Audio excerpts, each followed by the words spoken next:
Welcome, everyone. I'm Chef Liron, and we're here in the Stern Family Teaching Kitchen of Bladesbernstein School of Culinary Arts. And today we're going to be talking about Hamantaschen. So we are going to be doing a few less traditional fillings. It's traditional doughs, but we're going to give it a little bit of a spin with the fillings that we're going to do. So we have the spicy apple. So the apple filling, it's kind of like an apple pie, but we're adding that cayenne pepper to it to give it a kick. We have salted caramel filling that's going to go with the chocolate dough, and then we're going to add a little bit of fleur de sel on top to give it a little more saltiness, and a caramelized onion, which I have to say I really like it, and I think it kind of reminds me of an onion quiche, kind of, but without the quiche filling. It's really just the caramelized onions. And to do that, we're going to do a quick caramelized onion, so it's really about 15 minutes of cooking them. Hopefully it'll go that quickly on the induction burner. We're going to see. So for the doughs, we are going to start with the regular dough. All right, we got it here. And in the bowl, I'm going to put the butter, and that's a stick and a half of butter. And we're going to put the sugar, and we're going to cream that together. And I'm using the paddle attachment for that. Make sure it's closed.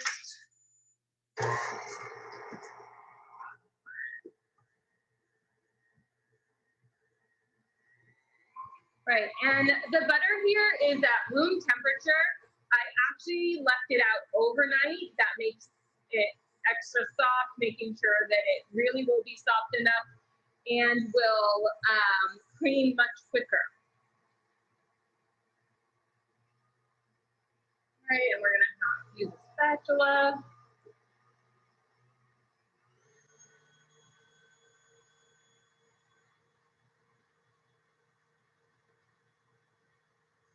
All right, I'm gonna scrape the sides and make sure that all the butter is coming off.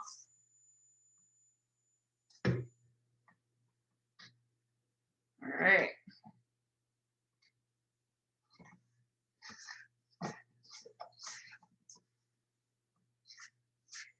And we are going to run it again. I really want to make sure that it's nice and creamy. Otherwise, once I add the eggs, it's going to kind of seem broken, which even if it does, that means that your butter just wasn't creamed enough. It's still okay. Once you add the flour, it'll come together.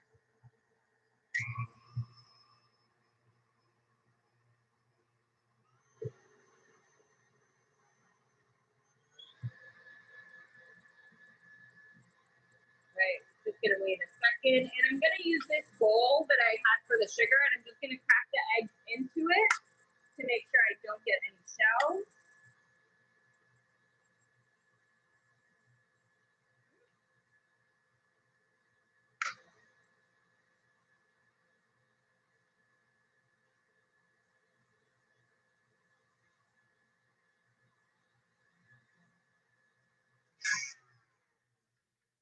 All right, we're getting closer. And as I said earlier, this dough is a very basic flavoring. So you see it's getting there. We just need a little more. It's very basic flavoring, but if you were using it with any other kind of fillings, you can feel free to add some lemon zest, orange zest. If you like that, you can also put a little bit of orange juice, just like a teaspoon or so of orange juice if you wanted that flavor added to it. And it's getting nice and soft. I'm just going to, actually, it's already soft enough. So we're going to add the eggs to this and the vanilla, and I am going to mix that together. Now I know that in the recipe it says to let the dough refrigerate for at least 1 hour, but we're just going to use the dough straight, so it'll be okay. I do suggest, though, to at least freeze the Hamantaschen for about 10-15 minutes before you bake them, if you can do that. That'll help them stay in their shape and not open up. All right, so we're gonna let this run.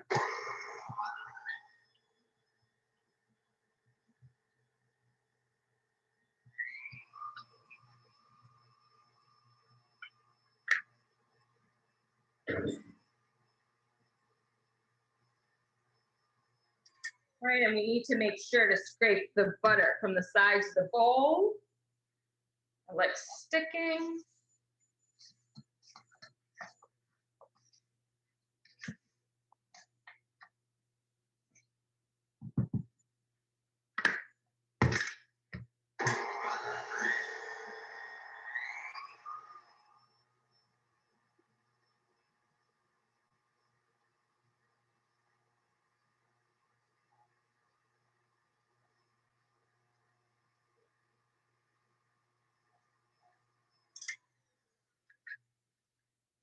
All right, and as you can see, I'm going to show you. Come on. All right, it does look a little broken, but that's okay because we're going to add the flour and it'll get all mixed together. Now, I'm not going to add all the flour at once. I'm going to leave some of the flour behind because depending on the moisture of the flour, you may need a little more or a little less flour. And I'd rather add flour if you need it than have it be too dry. What's going to happen if it's going to be too dry, your Hamantaschen isn't going to stick when you pinch the corners, and then it just won't stay together and the filling will come out, it'll open up. You could use egg wash to glue it, but that's just adding a little more steps. So if you do want it to be just a little bit sticky, you can always put a little bit of flour to roll out the dough, but you'd rather it be a little sticky but form than have it be too dry. So I'm going to add most of the flour and all of the salt. You'll see how that butter is going to come together. All right, so I'm leaving behind about half a cup of flour there. And now you want to start it on low speed so that the flour actually stays in the bowl. So it doesn't go flying.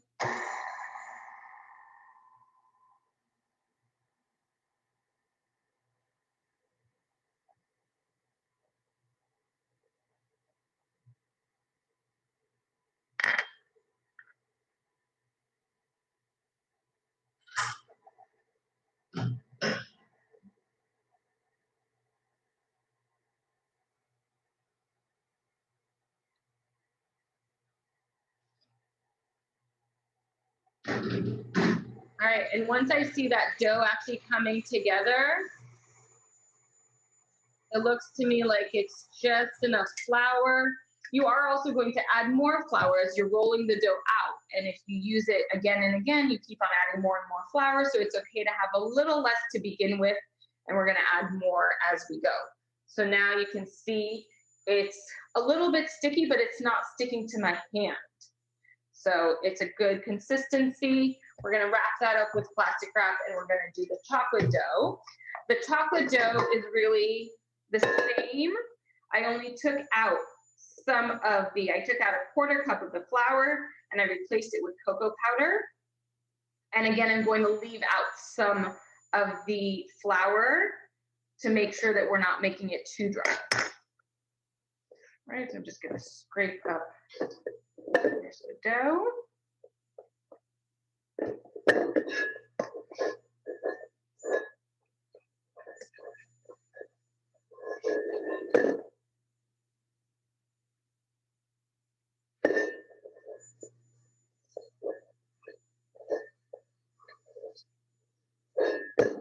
All right. And we're going to start with the chocolate dough. I have the butter and the sugar for it.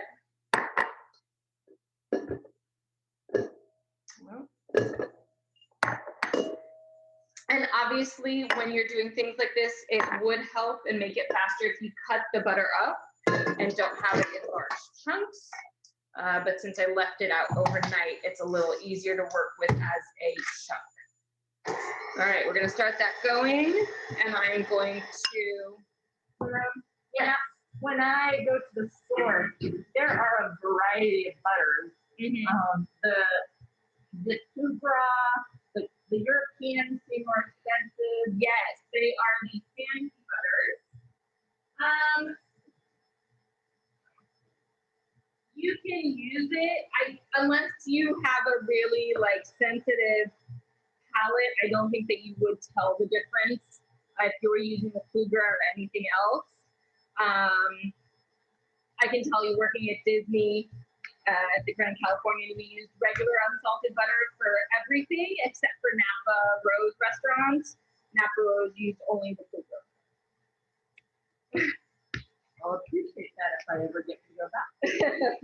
Okay, so I'm wrapping this up, and I'm just going to set this aside. It is fairly soft, but we're just going to use it as is, and I'm not going to refrigerate it.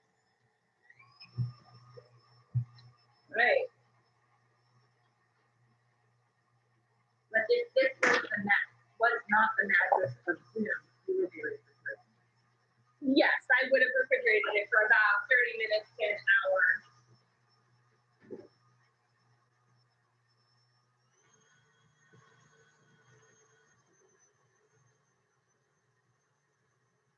All right, we want to make sure that the butter is nice and creamy. Again, I'm going to break the eggs in. Liron, if you made the dough one day and wanted to use it the next day, would that matter if it was refrigerated for 24 hours? That's perfectly fine, but before you use it, you should let it sit in room temperature for at least an hour to warm up, so it's not too cold.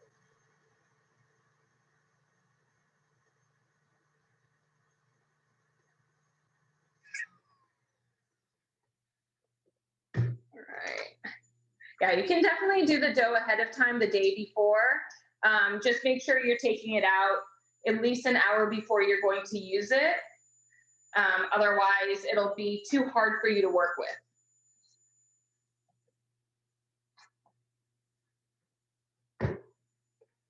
All right, one more.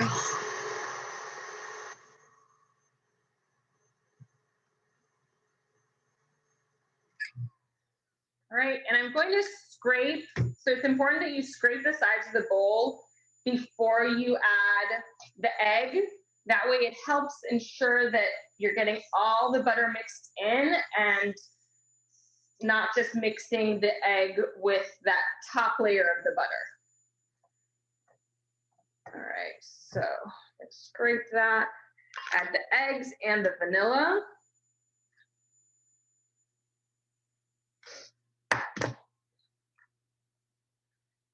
And let that run a little bit.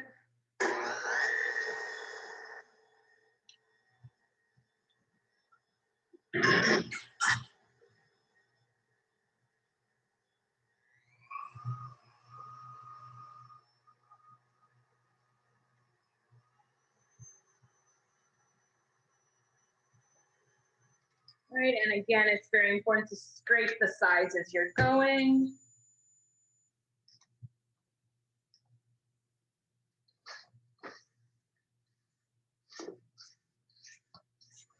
Do you think there's a reason that, I mean, we all love our KitchenAids. Do you think there's a reason that they don't make it easier to just scrape down the dough while you have to practically open the whole thing up? Well, KitchenAid made a paddle attachment that actually has a scraper connected to the sides that technically it should alleviate this and scrape it as you're going. There's actually another thing that they did. You know, the paddle is pretty much the shape of the bowl, and it's rounded to the shape of the bowl, depending on which one you're using. And so what we would do a lot of hotels, if we don't want to make anything dirty, you use the side of the paddle and you actually use it to scrape the side of the bowl. Yeah. Can I just say something real quick? If you go to Bed Bath & Beyond online, they have one that's got a spatula scraper on the paddle, and it will actually scrape it, and you don't have to scrape it at all anymore. Exactly. That's super handy with the spatula built in. Yeah. So KitchenAid has that. I don't know that any of the other brands have it, and I don't know that they have it for all the sizes. I believe they have it for this 5-quart bowl. I don't know if they have it for the larger bowls. All right, so I'm going to add the cocoa powder. I'm adding all of the cocoa powder, the salt, and most of the flour. Again, I'm going to leave out about half a cup. And for the cocoa powder, for the chocolate one especially, because the cocoa powder could dry it out even more, you want to make sure that it's not too dry. And that's unsweetened cocoa powder, right? Yes. All right, so again, we're starting it off slow. We don't want all of our powders to come flying up. And we're just gonna wait for it to come together a little bit, and then we'll see if we need to add any more flour to that. Is Dutch processed chocolate the same thing? Chocolate or cocoa powder? It's like, it says Dutch processed cocoa.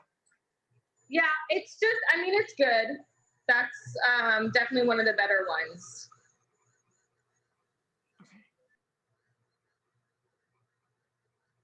All right, so again, I don't want to have too much, well, this is a little soft, but I think I'll just work with it and we'll roll it out. I'd rather it be on the softer side than have too much flour. All right. Get that off of the paddle.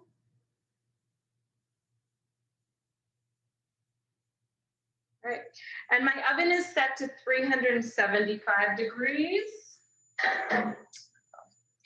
Okay, so this one is a little more sticky than the regular one was, but it's nice and dark. I'm going to add just a little bit of flour to it and then fold it together on the marble and then wrap that with plastic wrap as well. So I'm gonna do this last bit by hand and not in the mixer. Just gonna scrape up all of the dough that's stuck to the side of the bowl. And then we're gonna start with the fillings. So I do have a little bit of each of the fillings that have already been refrigerated or cooled. The main one that's really important for it to cool long enough is the caramel, because it'll be very liquidy when you finish cooking it, and you really need it to set to be able to fill the Hamantaschen. So that is best to put in the refrigerator for 24 hours, or you can put it in the freezer for about an hour or so. When you do put fillings in the freezer, it would be best to take it out every once in a while and mix it up, stir it up, because it'll freeze from the outside in. So the sides of the bowl might freeze and be harder, but the inside will still be warm. So you really want to mix it up every now and then to make sure that you're not going to get a hard outside and still warm and soft inside. All right, so now that I've added that little bit of flour, it's just easier to work with and to touch. It's still very soft. You really don't need to work at it too hard. When I was testing the recipes, I actually just used the base recipe and just added cocoa powder to it, and that's obviously way too dry because it already had all the flour, and then I added to that more cocoa powder. So this is much easier to use. It'll definitely stick much better. We'll get that plastic out.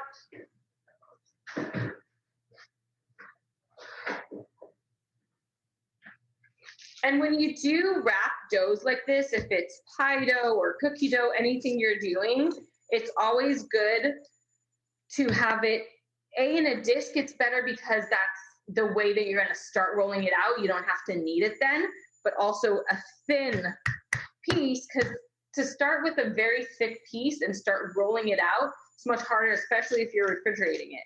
But if you start with something that's much thinner, you have less to work. It'll be easier for you and not as much muscle work when you're rolling it out. I'm gonna set that aside as well. And we're going to start with the fillings. All right, so we're going to start with the onion filling because that's going to take the longest. And I'm going to just continue cooking the onion filling and adding the water to it. And then I'll also simultaneously be doing the apple filling and then the caramel one as well. So we'll start with the caramel and the onion, and then we'll add the apple one. So our onion filling. And this is basically, so when you caramelize onions normally, you start and you do it on kind of a low medium heat, and you do it for a really long time until it's nice and caramelized. But you don't add any liquids to it. You kind of just keep on cooking it until it's just the caramelization that you want. This method, it's much quicker. And what we're going to do, we're going to add the butter to begin with and make sure that all the onion is covered in that butter. And then we're actually going to do it on high heat. And then each time it gets that brown covering on the pot, we're going to add a little bit of water to bring that up and mix it together. And then we're just going to keep on doing that. We're going to keep on adding more water and more water until it's nice and dark, and that's it. So it'll take about 15 minutes. I've done it with a spatula before. The only thing is that it may not pick up all of the stuff from the pot. So wooden spoon, or if you know that your rubber spatula is good enough for that high heat, that's good as well. Let's start with the onion on this side. All right, so we're going to put the butter into the pot and turn it on. I'm going to turn this on to high heat. All right. Ringing. Okay. I'm going to let that melt. You can see it on top. All right. So we're going to let that butter melt, and then I'm going to add the onions to that. And here I'm going to have the salt, which I'm going to keep aside. Hopefully I'll remember which one it is. And we're just going to add some kosher salt at the end. If you don't want it salty, you don't have to add it. You can add a little bit and taste it and add some more if you want. It's really to taste. You don't have to add it. And it's really just as much as you want. All right, so our butter is melted, and we're going to add all of the onions. This is about 1 large onion. So I've actually never seen a purple onion caramelized. Is that unique to this recipe as well, or? Yeah, I just like the flavor a little more because the purple onion is also a little sweeter to begin with than the yellow onion. Yes, there's a sweet white onion, but it's a little sweeter to begin with as well. And well, it has that darker color which you start with, but that's not really going to change anything. So I don't have a measuring spoon, but I'm just going to use the cup, and I'm kind of just going to pour about 2 tablespoons at a time. So we're going to let this cook, and we do want it basically to kind of scorch the pot. And we're going to keep on cleaning that up. All right, so as that's running, I'm going to start the caramel as well. All right, so for the salted caramel, again, this is kind of a opposite way of a normal caramel. Normal caramels will start with just the sugar and water until the sugar comes to the right color, and then you add the heavy cream and the butter. Here we're starting with the butter and the sugar to begin with, and then we're going to add only the cream at the end. And when you're doing caramel at home, it's really important to make sure that your cream sits out.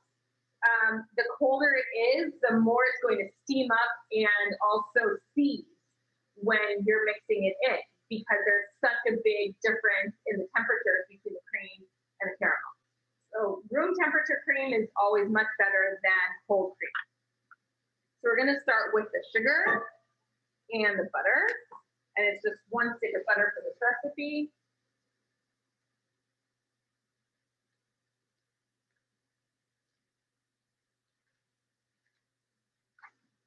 All right, and we're going to turn that on.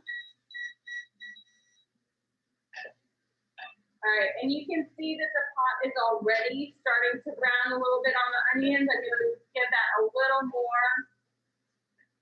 There's the word down in the onion.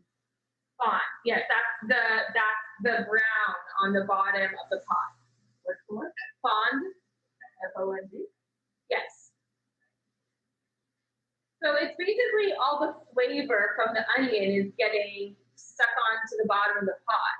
And so a lot of times when you're cooking things, you'll see in recipes that you put a little bit of wine to kind of clean that up. That's the fond, that's all the flavor. If you're cooking like chicken or fish or stuff like that, that you want to keep all the flavors from the pan, then when you do the sauce, use that same pan and kind of collect all that flavor with a little bit of liquid. So is that the same as the glazing? Or? Yeah. So basically, we keep on deglazing the pan with the water here. So when you deglaze, you're collecting the fond. Yes. So one's a noun and one's a verb. There we go. All right, so we're gonna mix this up. We want to wait for all the butter to melt. And this is the fleur de sel, which we're actually only going to use at the end, and it's a French salt. And here you can see it inside. Here, let me take a little bit into my hand. It's a lot thicker. And where did you find that? On Amazon. Amazon is a wonder. All right. So I'm going to add the first batch of water to this, to the onions. And obviously it's going to steam up each time.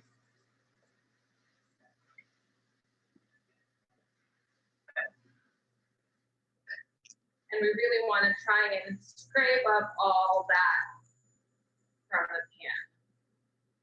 The more you scrape up while you're cooking, the less you'll have to clean when you're done cooking.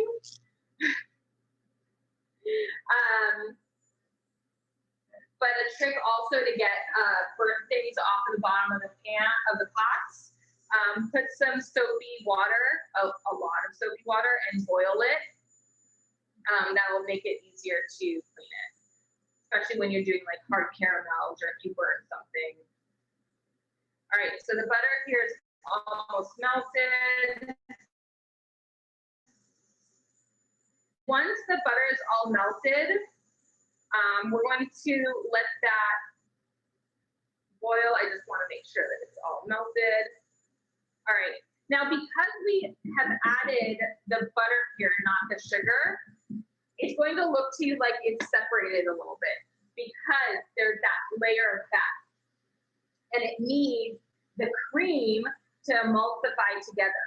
So it will look a little separated, and you're going to see that there's a layer of fat that comes on top, and you have the sugar left on the bottom. That's because we're starting with the butter and not with water with the sugar, but that's okay. We're still going to look for that color. It's the sugar that's going to have the color because you're going to have the clear butter liquid on top. And then once we add the cream, it'll all emulsify and come together. All right, so the onions are cooking nicely. And we're going to add a little more water to that.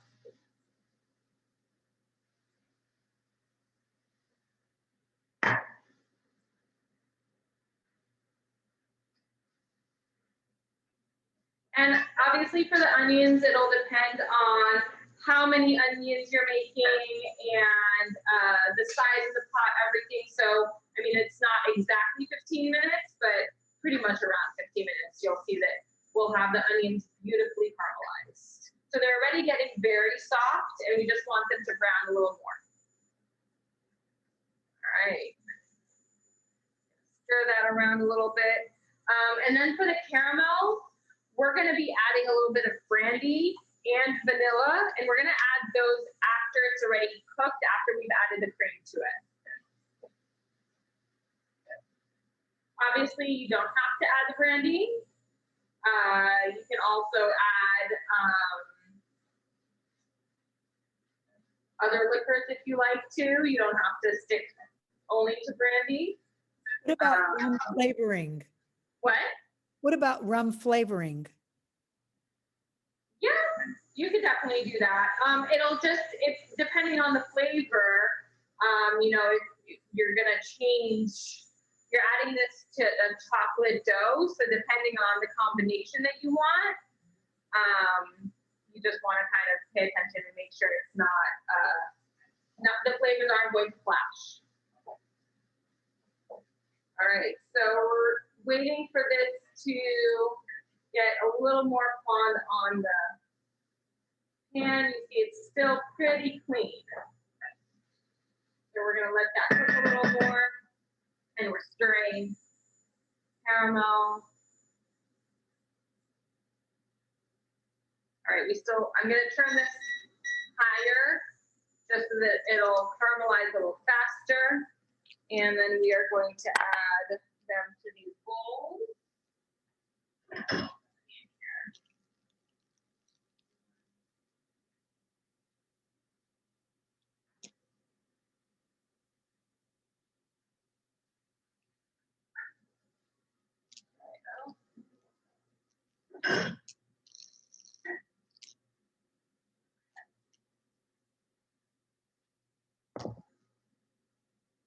So now you can see how it's separated. You can see kind of the clouds of the butter, but then you see the areas of liquid.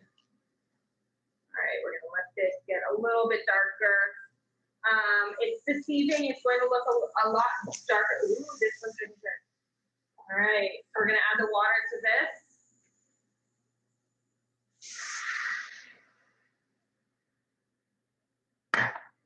And scrape it with the wooden spoon. Much better to use a wooden spoon than a rubber spatula. The rubber spatula won't really get it off. You really want something that's hard and won't bend and will collect all that flavor. Getting a little bit of steam in the camera. All right. Now, when I'm stirring in the cream to the caramel, we're going to use a whisk. And I'm going to gradually pour that in. All right, we want that to get just a little bit darker before I add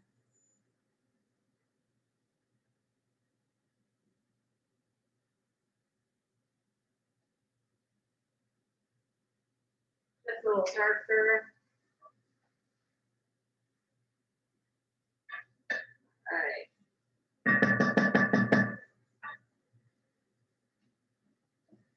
Okay, so we are going to add, I want this to get a little darker. Let's see.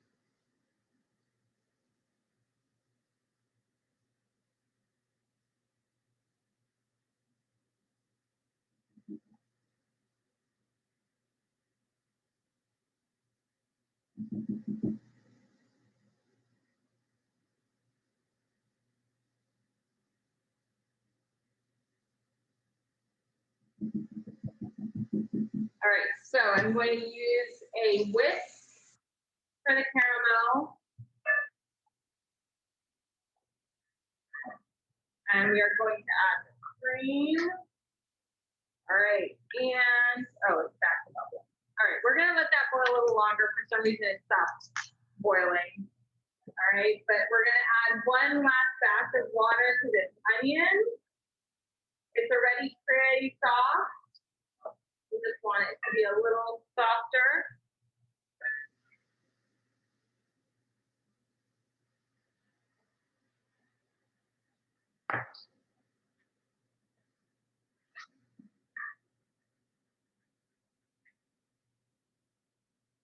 All right, so we're gonna do this last batch of the onion here.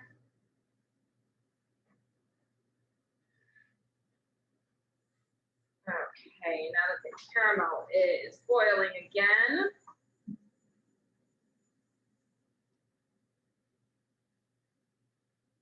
All right, you can see that it's getting a little bit darker. I wanted that nice dark color.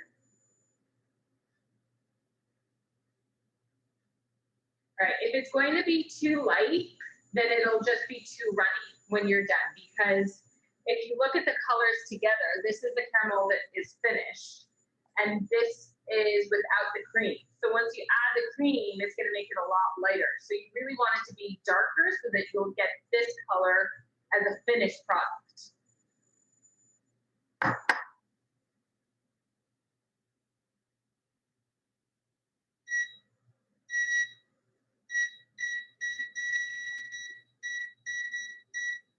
All right.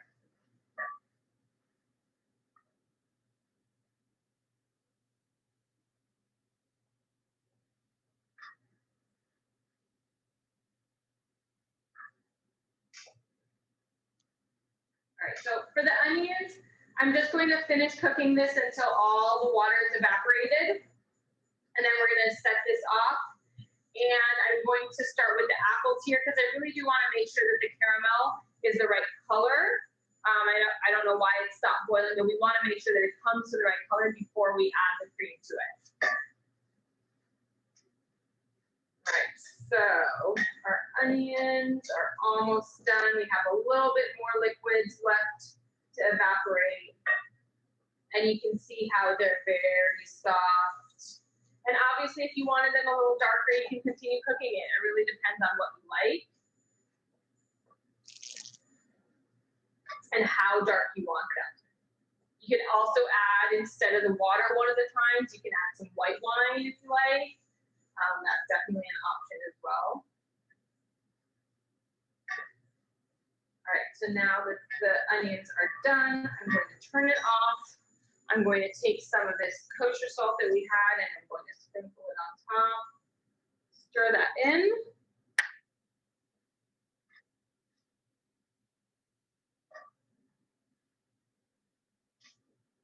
All right, and put this into this bowl.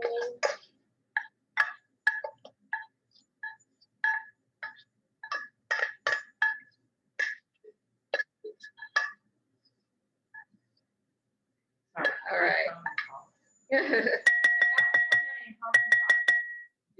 Would that make? This can probably make around, I want to say probably like 30 or so. 30. Wow. You really don't need a lot in each cookie. And how many onions was that? This was about one large onion. One large onion, 30. Yeah. Well, maybe 20. All right, so this is getting a much darker color. That's great. We're still gonna give it just one more minute. For the apples, I'm going to start with butter and the apples. Oh, we're getting there. All right, so I'm going to put the butter and the apples into the pot for the apple mixture. And this is the size of the apples that I'm using.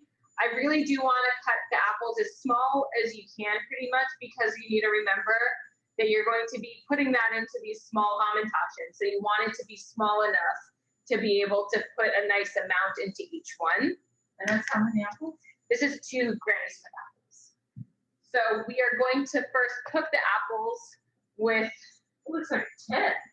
this is 2. Yeah, so we're gonna cook the apples with the butter, and I cut these apples about an hour ago, so I let them sit in water with a little bit of lemon first to prevent them from browning. Keep this bowl. And we're gonna turn that on. We're gonna let that cook a little bit, and we wanna just soften the apples this way. This is basically, we're gonna cook the apples in the butter, and then we're gonna add the seasoning to it. All right, and now you can see it's a nice dark color for the caramel, and we're going to add the cream to it. So I am going ready with the whisk, and what we're gonna do, I'm going to pour a little bit at a time, and I'm kind of ready for it. You see how it bubbles up. I only do a little bit to begin with, kind of stir that in, and then I do it, pour in the rest. And as I'm pouring, I'm stirring. So the colder the cream is, the more it's going to come up when you stir in the cream.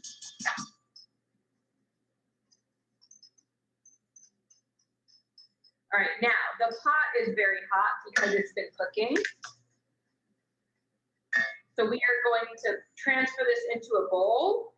And then once it sits for about 5 minutes in the bowl, then I'm going to add the vanilla and the brandy. All right, so we're gonna get all of that out.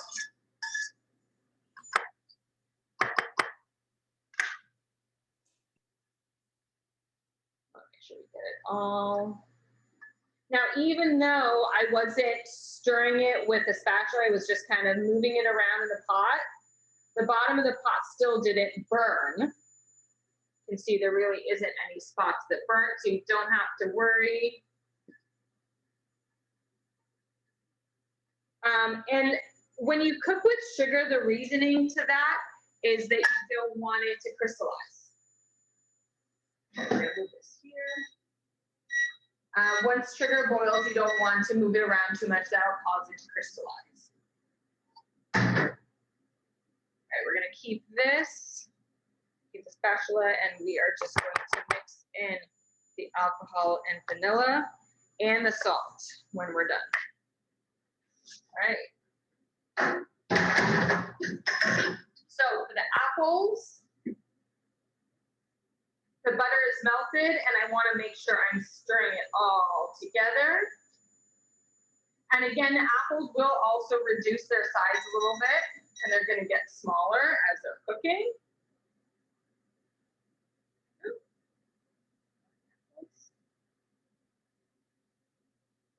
What I find interesting about this recipe is, this is your done deal, is this is not, as you guys can see, not liquidy like applesauce. It's soft. Right. There's no liquid here, and actually there's no thickener. We're not adding flour, we're not adding cornstarch, nothing like that. So we're really cooking out all of the liquids now. We are using a little bit of butter.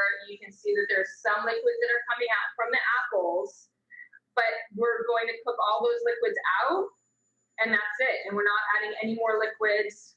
We are adding a little bit of sugar, but that'll kind of get just mixed in, and it'll be just nice, and it'll kind of stick together, but it won't be runny. It won't have a lot of water in it. All right. I'm gonna turn that up a little bit. All right, so now that the caramel has been sitting just for a little bit, we're going to add the rest of the ingredients. So we have the salt, and obviously you can taste it. Well, not when it's this hot. Please don't taste it when it's this hot. But you can like cool a little bit amount and taste it. And if you do want more salt, go ahead and add more salt. I went a little bit on the light of the salty caramel part because we are also going to add the fleur de sel on top after. So I added all of those, the vanilla and the brandy, and just mixing it together. I want to make sure it's all emulsified, and then I'm going to throw that in the refrigerator. And it's going to sit, it's going to get a little bit lighter also as it cools a little bit, and it'll get thicker. Did you say the cream needed to be cold or not cold? No, it's better for it to be in room temperature. Okay, thank you. All right, so now that it's nice and mixed together, I'm gonna throw that in the refrigerator. All right.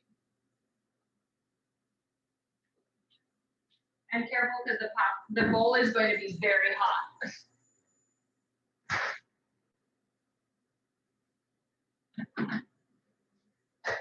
So I'm assuming that you can be creative with your Hamantaschen. You just made apple and caramel for 2 different Hamantaschens, but I could mix them and have an apple caramel. Oh, of course, yeah. You can put a little bit of caramel on the bottom and then top it with some apples. And you would just use a lot less for each Hamantaschen than you would. And what I was really thinking was with the caramelized onion, I could put a little bit of a sharp cheese in it. Yes, but if you're going to be doing that, I would maybe bake it halfway and then put some cheese into each one of them and then continue baking it.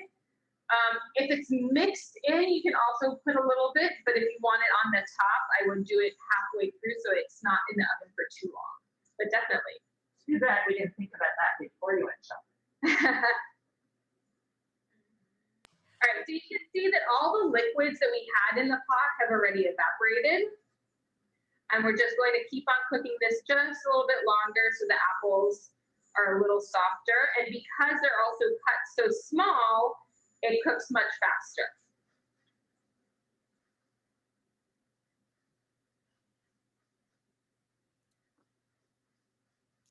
Liron, have you tried, instead of making them 3 inches, make them a little bit bigger?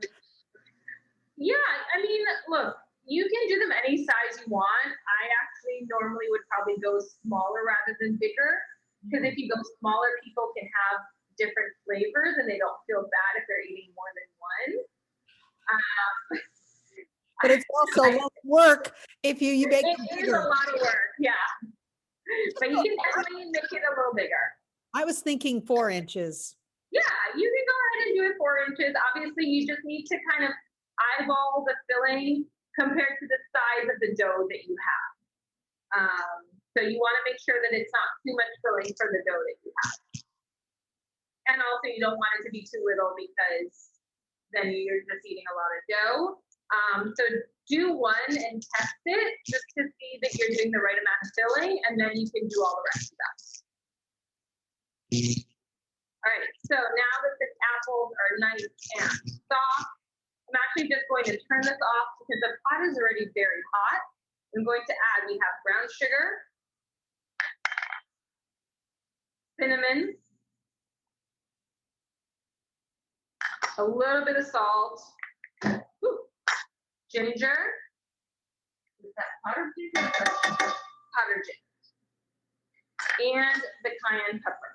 And if you want it to be a little less spicy, you can go ahead and add less. This combination gives it a nice zing to it. If you try the filling on its own, it'll be spicier than if you eat it in the Hamantaschen. In the Hamantaschen, you get, the dough that's kind of masking the flavor of the filling. But it is a nice amount.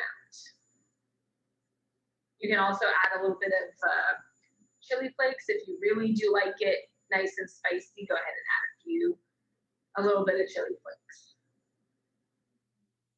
All right, so you can see that the sugar is all melted, but it's not a very wet mixture. It's still very dry, and as it cools, it's kind of just gonna bring it together and not more than that. We don't have a lot of extra liquids here. We'll put them all into this bowl.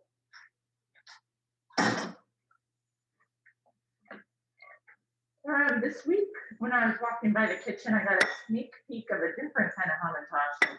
You had said you were making brownie Hamantaschen. Did you use regular brownie mix inside the dough? We actually did not. So I did brownie Hamantaschen with the kids at Club J, and we actually made a brownie mixture from scratch.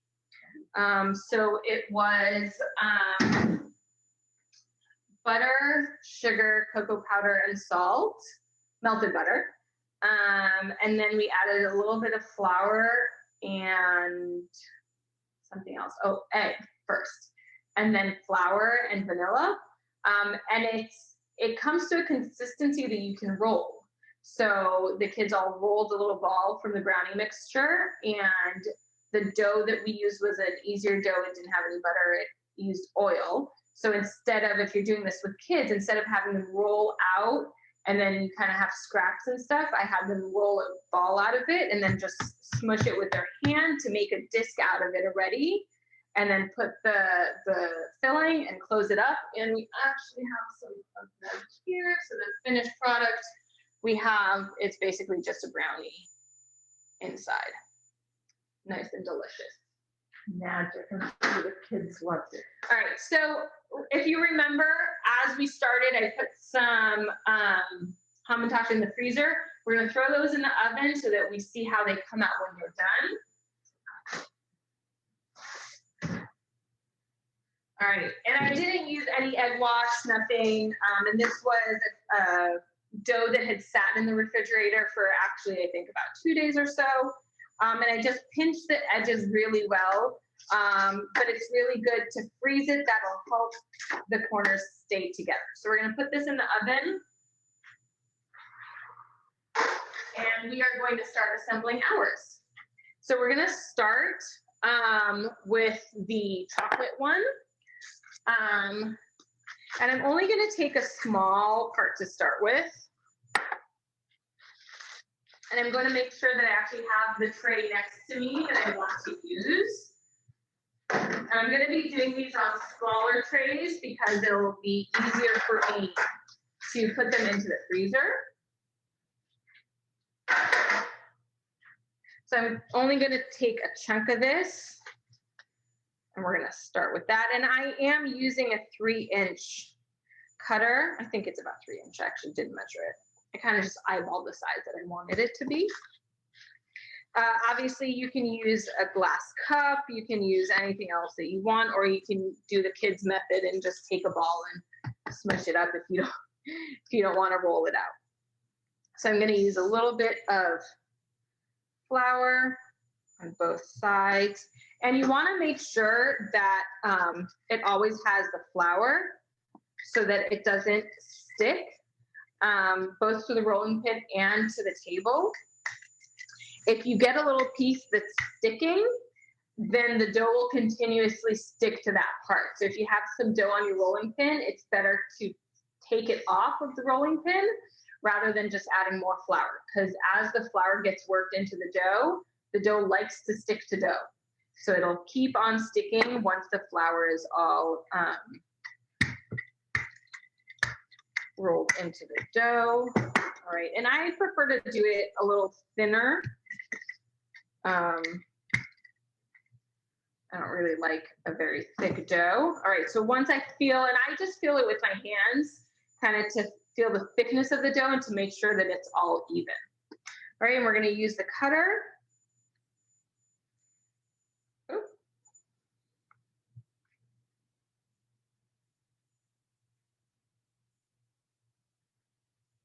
All right, and I want to have the stickier part of the dough. You can check and see which part has less flour. We want that to be the inside so that it'll stick to itself as we're squeezing, as we're pinching the corners.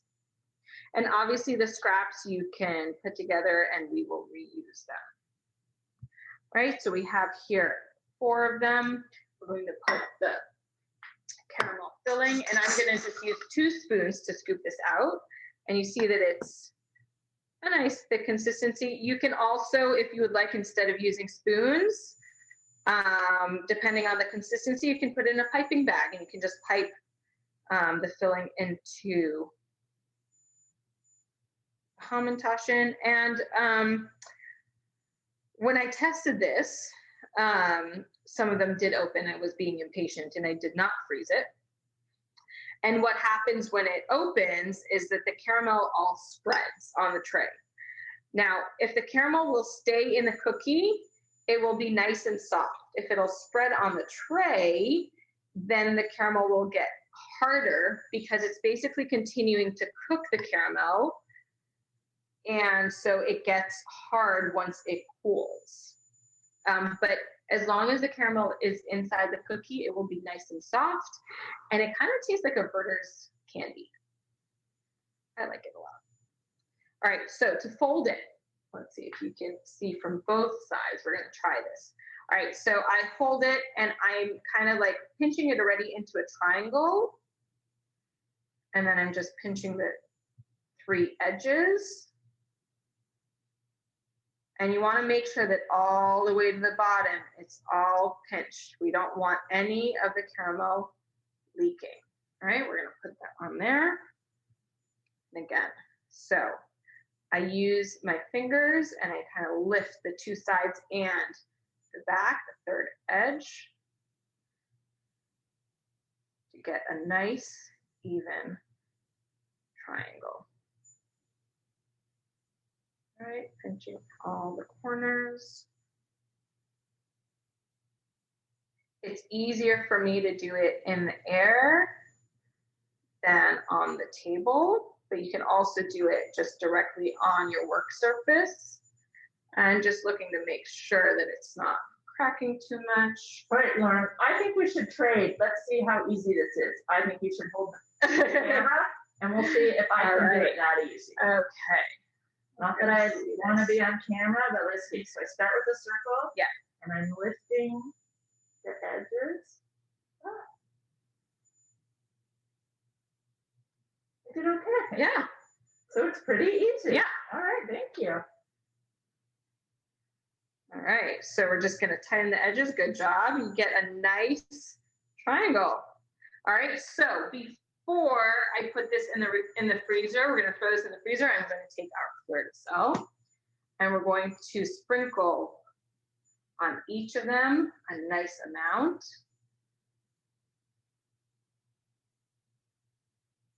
Now you can also, if you're making any other kind of chocolatey flavor, you can take this caramel and just drizzle it on top after it's baked.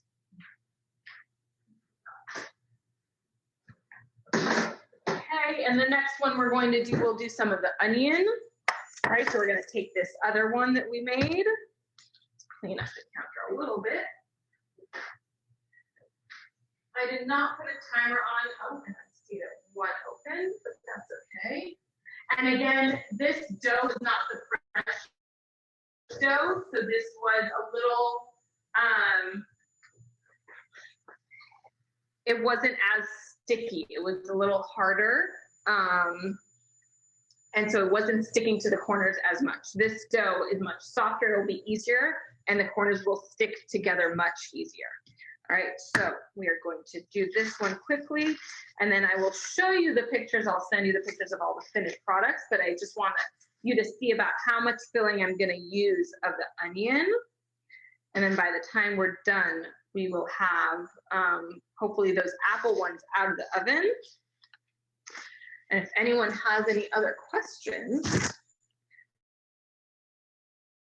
Now it is a little sticky, so again, I'm going to use we want that little bit of flour to make sure it doesn't stick to the rolling pin.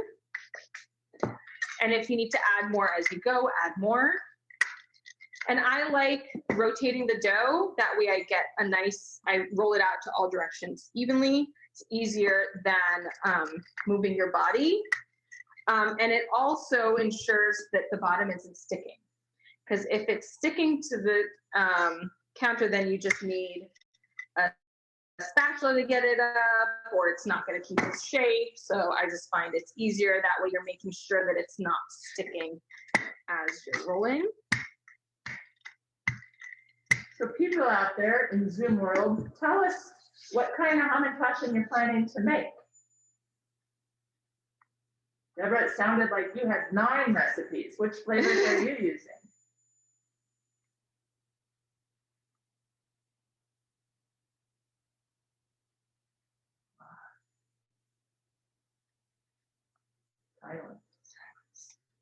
I know. Well, my mother, who is still on here, would make us Hamantaschen every year. Like she would bake a lot of other things every year. Obviously, the date. In Israel, it's very big. The date filling. Dates with nuts. Sweet, yeah. And apple, but I did a puff pastry kind of dough for that one. Yeah. Liron made And something with dried apricots. Liron made a few weeks ago an olive cake with a fig jam. Oh, you know what? I went home and made the fig jam. And so I was thinking of making a fig Hamantaschen. Yeah, that would be good too. Any kind of jam that you want to do, it's all good to to add it to it. So I don't know if you noticed what tiny amount of onions I had in this bowl that was left, but it's really going a long way. So just that tiny amount is already filling 6, it could even fill 7 of them. So the amount that we made is really good for like 20 or 30. All right, just cleaning my fingers. And again, so we are going to just, and now if you want to keep it on the table, I kind of roll up the 3 edges to kind of prepare it. And then you do it. I like this way better because what'll happen if you do just the 2 sides to begin with, you're going to end up with 2 very long sides and then one that's a little shorter than it normally. I don't know, I have a hard time doing them not even. All right, so we just fold them up quickly. And also for the salt, for the caramelized onions, you can even add a little bit of salt to those on top before baking them too. I'm sorry, I'm going home and adding cheese. I'm sorry, we didn't think of that earlier. I actually had some cheese recipe that I saw and I was thinking about it and I was like, you know what, we'll leave it.